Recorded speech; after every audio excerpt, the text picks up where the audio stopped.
ಯೇಸು ಕ್ರಿಸ್ತನ ಪರಿಶುದ್ಧವಾದ ನಾಮಕ್ಕೆ ಸ್ತೋತ್ರವಾಗಲಿ. ಈ ದಿನ ಕೃಪೆಯು ಯಾವಾಗಲೂ ಶಾಂತಿಯಿಂದ ಮುಂದುವರಿಯುತ್ತದೆ ಎಂಬ ಸಂಗತಿಯನ್ನು ಕುರಿತು ಧ್ಯಾನಿಸೋಣ. 2 ಯೋಹಾನ 1ನೇ ಅಧ್ಯಾಯ 3ನೇ ವಾಕ್ಯ. ತಂದೆಯಾದ ದೇವರಿಂದಲೂ ಆ ತಂದೆಯ ಮಗನಾದ ಯೇಸು ಕ್ರಿಸ್ತನಿಂದಲೂ ಕೃಪೆಯೂ ಕರುಣೆಯೂ ಶಾಂತಿಯೂ ಸತ್ಯಪೂರ್ವಕವಾಗಿಯೂ ಪ್ರೀತಿಪೂರ್ವಕವಾಗಿಯೂ ನಮ್ಮೊಂದಿಗಿರುವವು. ಆಮೇನ್.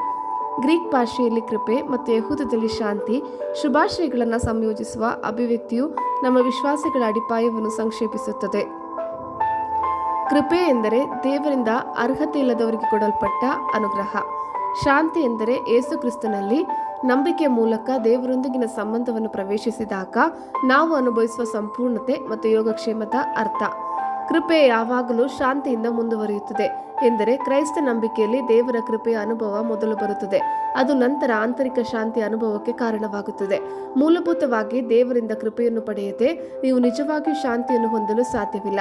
ಯಾವಾಗಲೂ ಕೃಪೆಯು ಬರುತ್ತದೆ, ನಂತರ ಕೃಪೆಯ ಫಲವು ಶಾಂತಿಯಾಗಿದೆ.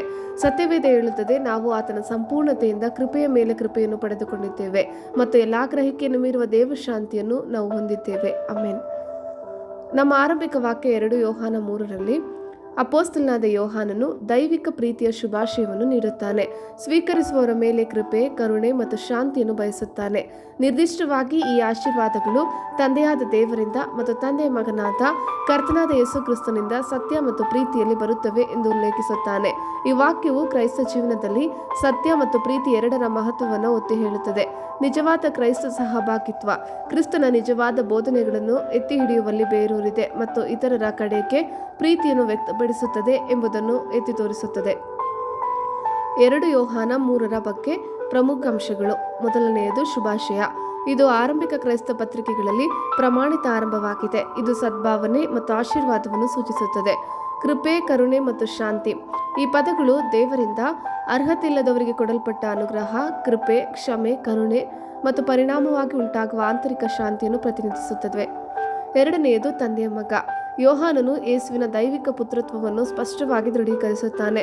ಬಹುಶಃ ಯೇಸುವಿನ ನಿಜವಾದ ಸ್ವರೂಪವನ್ನು ಪ್ರಶ್ನಿಸಿದ ಆರಂಭಿಕ ಧರ್ಮದ್ರೋಹಿಗಳನ್ನು ಉದ್ದೇಶಿಸುತ್ತಾನೆ.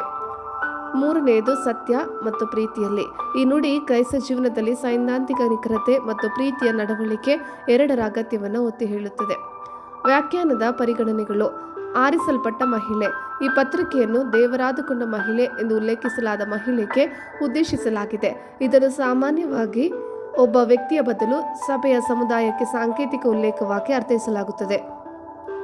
ಸುಳ್ಳು ಶಿಕ್ಷಕರ ವಿರುದ್ಧ ಎಚ್ಚರಿಕೆ. ಶುಭಾಶಯವು ಸಕಾರಾತ್ಮಕವಾಗಿದ್ದರೂ ಪತ್ರಿಕೆಯು ಒಟ್ಟಾರೆಯಾಗಿ ನಿಜವಾದ ಕ್ರೈಸ್ತ ಸಂದೇಶವನ್ನು ವಿಮುಖರಾಗುವ ಸುಳ್ಳು ಶಿಕ್ಷಕರನ್ನು ಸ್ವೀಕರಿಸುವುದರ ವಿರುದ್ಧ ಎಚ್ಚರಿಸುತ್ತದೆ. ದಯವಿಟ್ಟು ಎಲ್ಲಾ ಪತ್ರಿಕೆಗಳನ್ನು ಓದಿ. ಎಲ್ಲವೂ ಕೃಪೆಯು ನಿಮ್ಮೊಂದಿಗಿರಲಿ ಎಂಬುದರಲ್ಲಿ ಕೊನೆಗೊಳ್ಳುತ್ತದೆ. ಅಂದರೆ ಕೃಪೆಯು ಎಲ್ಲಾ ಗ್ರಹಿಕೆಯನ್ನು ಮೀರುವ ದೇವಶಾಂತಿಯನ್ನುಂಟು ಮಾಡುತ್ತದೆ. ಹಲ್ಲೆಲೂಯಾ. ನಮ್ಮ ಆರಂಭಿಕ ವಾಕ್ಯದ ಬಗ್ಗೆ ಪ್ರಮುಖ ಅಂಶಗಳು.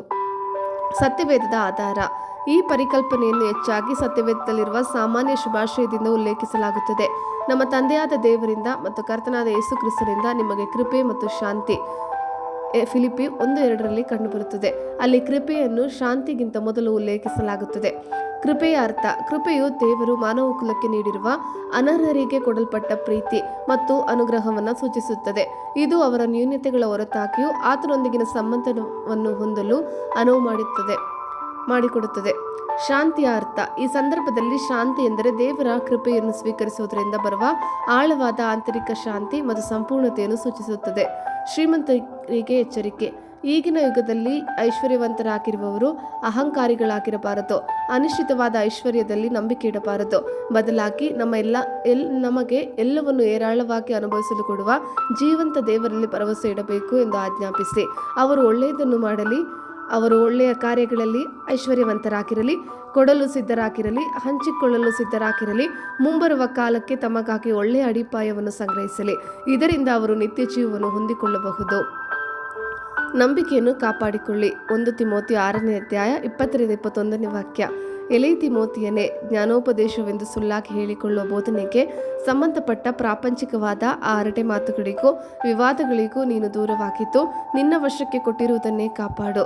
ಕೆಲವರು ಆ ಸುಳ್ಳಾದ ಜ್ಞಾನವನ್ನು ಅವಲಂಬಿಸಿ ಕ್ರಿಸ್ತ ನಂಬಿಕೆಯಿಂದ ಭ್ರಷ್ಟರಾದರು. ಕೃಪೆಯು ನಿಮ್ಮೊಂದಿಗಿರಲಿ. ಆಮೇನ್. ಕರ್ತನ ಕೃಪೆ ನಿಮ್ಮೊಂದಿಗಿರಲಿ.